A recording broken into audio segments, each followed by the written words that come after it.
Good morning.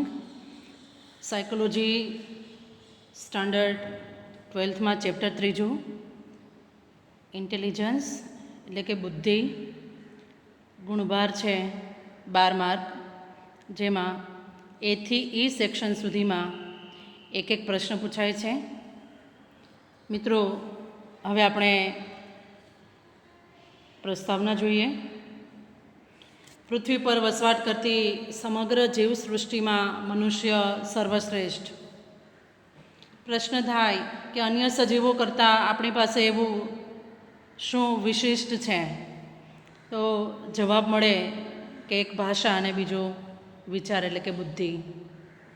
આપણી પાસે અન્ય સજીવો કરતાં વિશિષ્ટ શારીરિક અને માનસિક ક્ષમતા છે, અને ઉત્ક્રાંતિવાદના સિદ્ધાંત મુજબ અન્ય પ્રાણી કરતાં મનુષ્યના મગજની રચના વધારે વિકસિત છે. પરિણામે માનવી છે તર્ક, વિચારણા, કલ્પના, સ્મરણ અને સર્જનાત્મકતા વગેરે માનસિક ક્ષમતાઓ ધરાવે છે, જેમાં વિવિધ માનસિક ક્ષમતાઓમાં બુદ્ધિનું સ્થાન આગવું છે. મિત્રો, 1 માર્કનો ટૂંકો પ્રશ્ન પૂછાય છે. બુદ્ધિના પર્યાય શબ્દો, જેમાં બુદ્ધિને અક્કલ, ડહાપણ, ચાતુર્ય, મતિ, વિવેક, શાન અને સમજણ જેવા શબ્દોનો ઉપયોગ છે આપણે રોજિંદા વ્યવહારમાં કરીએ છીએ. બુદ્ધિ એક એવી જટિલ માનસિક પ્રક્રિયા છે અને એ સમજવી અઘરી છે. આપણને બુદ્ધિ દ્વારા જ વ્યવહારિક વર્તન કરવાની સમજ મળે છે, સમજ પ્રાપ્ત થાય છે. આપણી દૈનિક ક્રિયાઓ જોઈશું તો સવારે ઉઠીને બ્રશ કરવાથી માંડી સ્નાન કરવું, કપડાં યોગ્ય રીતે ઢંગથી પહેરવા વગેરેની સમજથી માંડી દિવસ, તારીખ, વાર, તહેવારની, સામાજિક સંબંધો હોય કે અન્ય સંબંધ મુજબ વ્યવહાર કઈ રીતે કરવો, રમતગમતની કે અન્ય સ્પર્ધાઓ હોય જેમાં વ્યક્તિ બુદ્ધિથી જ પોતાની અભિવ્યક્તિ કરી શકે છે. ટૂંકમાં જીવનમાં આવતી આવી સરળ કે જટિલ સમસ્યાઓને ઉકેલવાની ગાણિતિક કે વૈજ્ઞાનિક નિયમોની ગૂઢતાને પારખવાની સમજ એટલે બુદ્ધિ. આમ જોઈએ તો બુદ્ધિ તો મનુષ્યના શારીરિક, માનસિક, આવેગિક, સામાજિક, રાજનૈતિક તથા વૈજ્ઞાનિક વર્તન સાથે સંબંધ ધરાવે છે. વ્યક્તિમાં રહેલ બુદ્ધિ ક્ષમતાનું માપન કરવા માટે આપણે બધાને પ્રશ્ન થાય કે મારો આઈક્યુ કેટલો છે, મારામાં કેટલી બુદ્ધિ રહેલી છે. એ જાણવા માટે મનોવિજ્ઞાનમાં અનેક બુદ્ધિ કસોટીઓની રચના કરવામાં આવી છે. અલગ અલગ એપ્ટિટ્યૂડ પ્રમાણે, અભિયોગ્યતા પ્રમાણે એ બુદ્ધિ કસોટી અલગ હોય, જેને બુદ્ધિ કસોટી તરીકે ઓળખીશું. બુદ્ધિ કસોટીના પ્રાપ્તાંકોને આધારે વ્યક્તિ કેટલી બુદ્ધિ ક્ષમતા ધરાવે છે તે જાણી શકાય છે. અને આજે વિશ્વ લેવલે બુદ્ધિ ક્ષમતાને આધારે જ અતિમંદ, મંદ, સામાન્ય કે પ્રતિભા સંપન્ન, તેજસ્વી જેને કહીએ એવા બુદ્ધિ ક્ષમતાના વર્ગીકરણો છે વૈજ્ઞાનિક રીતે તૈયાર કરવામાં આવે છે. મિત્રો, હવે આપણે બુદ્ધિની વ્યાખ્યા અને સ્વરૂપ જોઈશું. સૌપ્રથમ જુદા જુદા દ્રષ્ટિકોણને આધારે મનોવૈજ્ઞાનિકોએ બુદ્ધિને વ્યાખ્યાયિત કરવાનો પ્રયત્ન કર્યો. પહેલો જ ટૂંકો પ્રશ્ન છે. 1879માં જર્મન મનોવૈજ્ઞાનિક એબિંગહોસે વ્યક્તિગત ભિન્નતાને આધારે બુદ્ધિને વ્યાખ્યાયિત કરવાનો પ્રયાસ કર્યો. ફરી પ્રશ્ન, વ્યક્તિગત ભિન્નતાને આધારે બુદ્ધિને વ્યાખ્યાયિત કરવાનો પ્રયાસ સૌપ્રથમ એબિંગહોસ નામના મનોવૈજ્ઞાનિકે કર્યો. ત્યાર પછી બીજો 2 માર્કનો પ્રશ્ન પૂછાય છે. બુદ્ધિનો શાબ્દિક અર્થ જણાવો. બુદ્ધિ શબ્દ સંસ્કૃત ભાષાના બુદ્ધ ધાતુ પરથી ઉતરી આવ્યો છે. બુદ્ધ એટલે સમજવું કે જ્ઞાન પામવું, અને આ શબ્દના આધારે બુદ્ધિ એટલે સમજણ કે જ્ઞાન પ્રાપ્ત કરવાની ક્ષમતા. સંસ્કૃતના બુદ્ધ ધાતુ પરથી બુદ્ધિ શબ્દ આવ્યો, અને અંગ્રેજીમાં ઇન્ટેલિજન્સ શબ્દ છે, અને આ શબ્દ લેટિન ભાષાના ઇન્ટેલિજર ક્રિયાપદ પરથી બન્યો છે. અને ઇન્ટેલિજર એટલે સમજવું, ટૂંકમાં બુદ્ધિનો અર્થ સમજવું કે જ્ઞાન પ્રાપ્ત કરવાની ક્ષમતા એવું થાય છે. ત્યાર પછી આપણે જુદા જુદા શબ્દકોશ પ્રમાણે જુદા જુદા મનોવૈજ્ઞાનિકોએ બુદ્ધિની વ્યાખ્યા આપવાનો પ્રયત્ન કર્યો છે તે આપણે જોઈશું. સૌ પહેલાં સાર્થ ગુજરાતી જોડણીકોશ 2008 પ્રમાણે બુદ્ધિ એટલે વસ્તુને જાણવાની ચિત્તની આકલન કે સમજ શક્તિ. કોઈ પણ વસ્તુને ઓળખવા માટેની સમજ શક્તિ એટલે બુદ્ધિ. બીને સાયમન, જેનું એક પ્રથમ અક્ષર પ્રયુક્તિથી આપણે એક સૂત્ર બનાવી દઈશું. બીને સાયમન સનિત, સનિત 3 શબ્દોની વાત કરી છે. બુદ્ધિ એટલે સારી રીતે સમજવાની, યોગ્ય રીતે નિર્ણય લેવાની અને તર્ક કરવાની શક્તિ. મિત્રો, તમે સારી રીતે સમજવું, સારી રીતે નિર્ણય લેવો કે સારી રીતે તર્ક કરવાની શક્તિ એ શબ્દ પણ તમે મૂકી શકો. જૂના સિલેબસ પ્રમાણે એ વ્યાખ્યા એ મુજબ આપી હતી. ફરી સૂત્ર યાદ અપાવું. બીને સાયમન સનિત, સારી રીતે સમજવાની, યોગ્ય રીતે નિર્ણય લેવાની અને તર્ક કરવાની શક્તિ. બીજી વ્યાખ્યા આપી છે ટર્મન નામના મનોવૈજ્ઞાનિકે. એની સાથે આપણે શબ્દ મૂકીશું યાદ રાખવા માટે. આપણી સમજ ખાતર જેટલા તેટલા ટર્મન. બુદ્ધિ કોને કહેવાય? તો ટર્મનના મત મુજબ વ્યક્તિ જેટલા પ્રમાણમાં અમૂર્ત રીતે વિચારવાની શક્તિ ધરાવતી હોય તેટલા પ્રમાણમાં તે બુદ્ધિમાન હોય છે. અમૂર્ત એટલે શું? તો કે જે મૂર્ત નથી, જેનો કોઈ આકાર નથી, જે અદૃશ્ય છે, અગોચર છે અને એના વિશે વ્યક્તિ વિચારી શકે તો એ બુદ્ધિમાન છે એવું કહી શકાય. ત્યાર પછીની ત્રીજી વ્યાખ્યા છે વેક્સલરના મતે. વેક્સલરે બુદ્ધિની વ્યાખ્યામાં સમગ્રલક્ષી શક્તિની વાત કરી છે કે બુદ્ધિશાળી માણસ એવી સમગ્રલક્ષી શક્તિ ધરાવે છે જેને લીધે તે ધ્યેયપૂર્વક કાર્ય કરી શકે. બુદ્ધિશાળી માણસનું કાર્ય ધ્યેયવિહીન હોતું નથી. તાર્કિક રીતે વિચારી શકે, વિચારો પણ તર્કબદ્ધ હોય અને પર્યાવરણ સાથે અસરકારક રીતે વ્યવહાર કરી શકે. ફરી 3 સમગ્રલક્ષી શક્તિની વાત કરી છે. ધ્યેયતા પ. ધ્યેય એટલે ધ્યેયપૂર્વક કાર્ય કરી શકે, તા એટલે તાર્કિક રીતે વિચારી શકે અને પ એટલે પર્યાવરણ સાથે અસરકારક રીતે વ્યવહાર કરી શકે. ત્યાર પછી ગાર્ડનરની વ્યાખ્યા છે. બુદ્ધિ એટલે એક કે વધારે સાંસ્કૃતિક પરિવેશોમાં મહત્ત્વની ગણાતી સમસ્યાઓને ઉકેલવાની કે મૂલ્યવાન વસ્તુઓનું નિર્માણ કરવાની શક્તિ કે કુશળતા. મિત્રો, રોજિંદા વ્યવહારની અંદર આપણી સામે અનેક સમસ્યાઓ હોય છે, પણ બુદ્ધિશાળી માણસ એ મહત્ત્વની સમસ્યાઓ પહેલાં ઉકેલવાનો પ્રયત્ન કરશે અને મૂલ્યવાન વસ્તુનું નિર્માણ કરવાની શક્તિને બુદ્ધિ ગણાવી છે.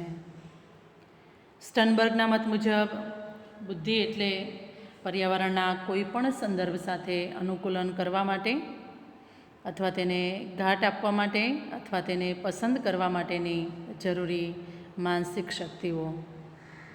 મિત્રો, સાયકોલોજી આપણને સમાયોજન સાધવાનું, ગમે તેવી પરિસ્થિતિ સાથે અનુકૂળ થવાનું શીખવે છે.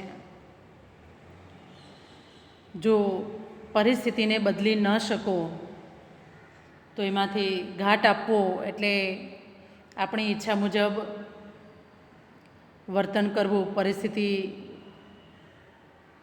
બનાવવી, ઉદ્ભવવી. પસંદ કરવા માટે અથવા તો તેમાંથી પસંદ કરો અથવા તો તેને અનુકૂળ થઈ જાઓ. અને છેલ્લી વ્યાખ્યા છે જેપી દાસ, જે બૌદ્ધિક ક્રિયાઓની વાત કરી છે. બુદ્ધિ એ તમામ બૌદ્ધન પ્રક્રિયાઓનો સરવાળો છે, જેમાં બુદ્ધિશાળી માણસ સૌપ્રથમ પ્લાનિંગ કરશે, આયોજન, ત્યાર પછી માહિતીનું સંકેતોમાં અંકન કરી અને ધ્યાન આપી પોતાની બુદ્ધિનો ઉપયોગ કરશે. એટલે બોધન ક્રિયાઓનો સરવાળો, જેમાં આયોજન, માહિતીનું સંકેતોમાં અંકન, ધ્યાન વગેરેનો સમાવેશ થાય છે. મિત્રો, બુદ્ધિના આધારે તેના સ્વરૂપના કેટલાક મુદ્દાઓ છે તારવેલા છે. હંમેશા બુદ્ધિનું સ્વરૂપ છે એ વ્યાખ્યાને આધારે જ લખાય. એટલે પહેલો પોઈન્ટ છે વિભિન્ન બોધાત્મક માનસિક શક્તિઓનો સરવાળો. બોધાત્મક માનસિક શક્તિઓ એટલે જેમાં તર્ક, વિચારણા, કલ્પના, નિર્ણય ક્ષમતા, સમસ્યા ઉકેલ, આ બધી આપણી બૌદ્ધિક ક્ષમતાઓ છે. આથી કહી શકાય કે બુદ્ધિ એક સમગ્રલક્ષી માનસિક શક્તિ છે. બીજું છે અમૂર્ત રીતે તર્ક કરવાની ક્ષમતા. વૈજ્ઞાનિકો છે, જે સાયન્ટિસ્ટો નવું રિસર્ચ કરે છે, નવી શોધ કરે છે, તો એ પહેલાં એ અમૂર્ત રીતે વિચારે છે. જે નથી એનો વિચાર કરવો, એના વિશે વિચારવો. શાબ્દિક, ગાણિતિક, વૈજ્ઞાનિક નિયમોને સરળતાથી સમજી શકાય.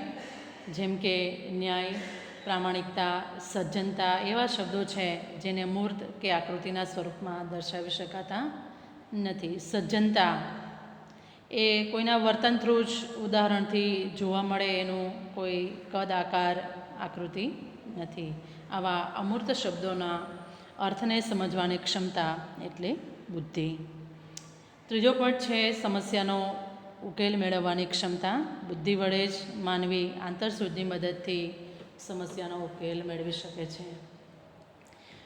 સમસ્યા ઉકેલ માટે પૂર્વ અનુભવનો લાભ મેળવી શકે, જેમાં આપણે ચિમ્પાન્ઝીનો પ્રયોગ જોયો, પ્રાણી ઉપરનો. માનવી પણ પોતાના જીવનમાં આ જ રીતે સમસ્યાઓને મહાવરા, તાલીમ કે અનુભવમાંથી શીખી અને વર્તનને વધારે અસરકારક બનાવી શકે છે. ત્યાર પછી છે ચોથો પોઈન્ટ ઉદ્દેશપૂર્ણ ક્રિયાઓ અને નિર્ણય લેવાની ક્ષમતા.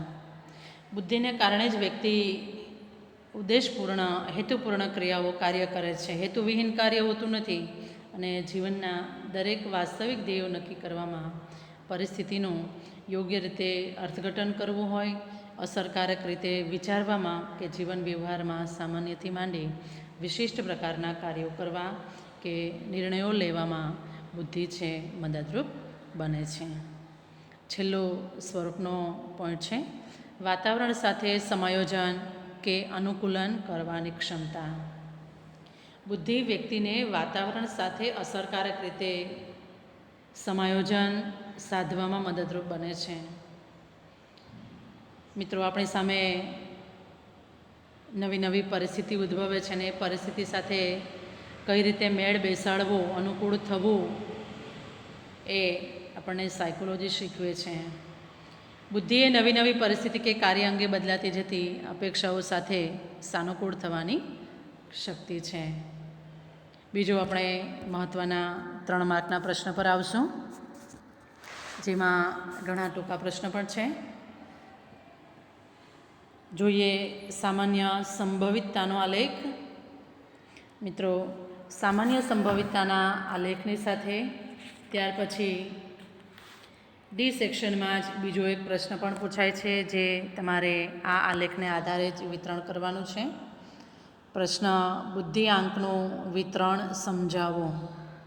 અહીંયા એક કર્વ આકારનો એક ગ્રાફ આપ્યો છે, જેમાં મિડલમાં જે હાઈ લેવલનો છેડો જે ઉપર જાય છે કર્વ, જેમાં 100, જમણી બાજુ 10 પ્લસ થાય છે, 110, 120, 130. સેમ 10 માઇનસ થાય છે ડાબી બાજુ 90, 80 અને 70. મિત્રો, એની નીચે જે ટકાવારી આપી છે એ ટકાવારી આપણા માટે મહત્ત્વની છે. એ આઈક્યુનું વિતરણ આપ્યું છે કે સમાજની અંદર મોટાભાગની વ્યક્તિઓ કેવી હોય છે, કેટલું આઈક્યુ ધરાવતી હોય, તો આ ગ્રાફને આધારે જાણી શકાય. જેમાં નીચે એક એરો આપ્યો છે 50%નો. સમાજની મોટાભાગની વ્યક્તિઓ 90 થી 110 આઈક્યુ સામાન્ય બુદ્ધિ ક્ષમતા ધરાવતી હોય છે, એટલે આશરે 50% વ્યક્તિઓનો આઈક્યુ 90 થી 110નો હોય.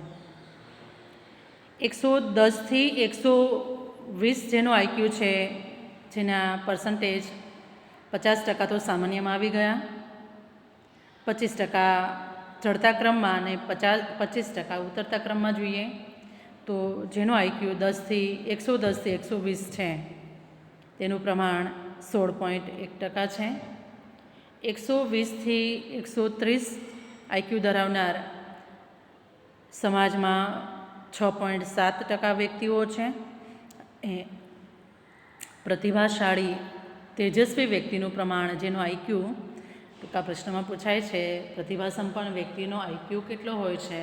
130 થી વધુ, જે સમાજમાં ખૂબ ઓછી વ્યક્તિ હોય છે, જેને આપણે ગોડ ગિફ્ટેડ કહીએ, જેનું પ્રમાણ છે 2.2%. સેમ 25%ના વિતરણમાં આપણે ડાબી બાજુ જઈએ તો જેનો આઈક્યુ 90 થી 80 વચ્ચે છે એનું પ્રમાણ 16.1%.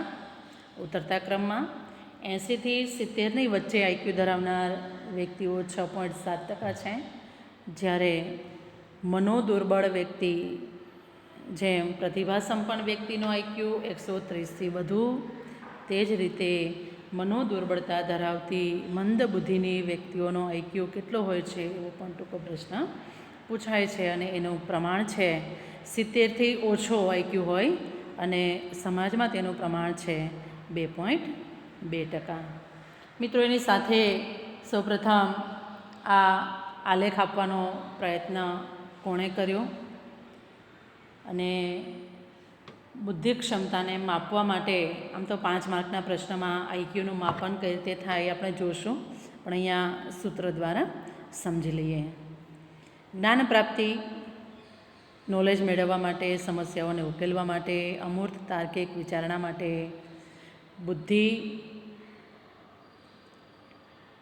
વિચારણા એ બુદ્ધિના પ્રમાણની બાબતમાં વ્યક્તિગત ભિન્નતા જોવા મળે છે, જે આપણે ગ્રાફ થ્રુ સમજવાનો પ્રયત્ન કર્યો.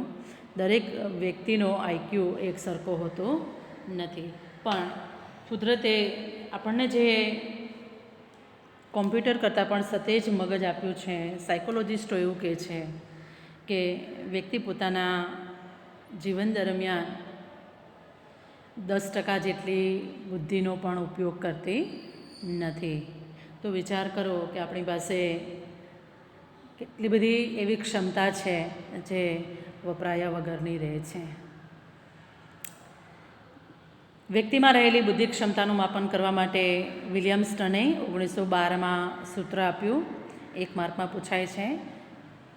બુદ્ધિ ક્ષમતાનું અથવા બુદ્ધિઆંકનું સૂત્ર કોણે આપ્યું? વિલિયમ્સટન, 1912માં. સૂત્ર છે એને બુદ્ધિઆંકને બીજા શબ્દમાં બુદ્ધિલબ્ધિ પણ કહેવાય. આઈક્યુ બરાબર માનસિક વય છેદમાં શારીરિક વય ગુણ્યા 100. આઈક્યુની ગણતરી કઈ રીતે કરવી એ આપણે 5 માર્કના પ્રશ્નમાં જોઈશું. માનસિક વય એટલે મેન્ટલ એજ અને શારીરિક વય એટલે ક્રોનોલોજિકલ એજ. બુદ્ધિલબ્ધિના આધારે વર્ગીકરણ સૌપ્રથમ ટર્મેન નામના મનોવૈજ્ઞાનિકે આપ્યું.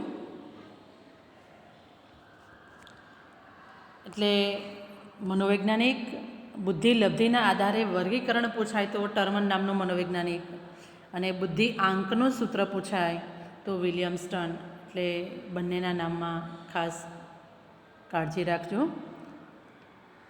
જન સમુદાયની અંદર બુદ્ધિલબ્ધિના વર્ગીકરણના આલેખને કયા નામે ઓળખવામાં આવે છે એવો પણ ટૂંકો પ્રશ્ન પૂછાય છે, જેમાં સામાન્ય સંભવિતતાના આલેખના નામથી ઓળખાય છે, જે ઘંટાકાર સ્વરૂપનો હોય છે, જે આગળની સ્લાઇડમાં આપણે તેની આકૃતિ જોઈ. બીજા મહત્ત્વના 2 પ્રશ્ન જેની હમણાં જ ચર્ચા કરી.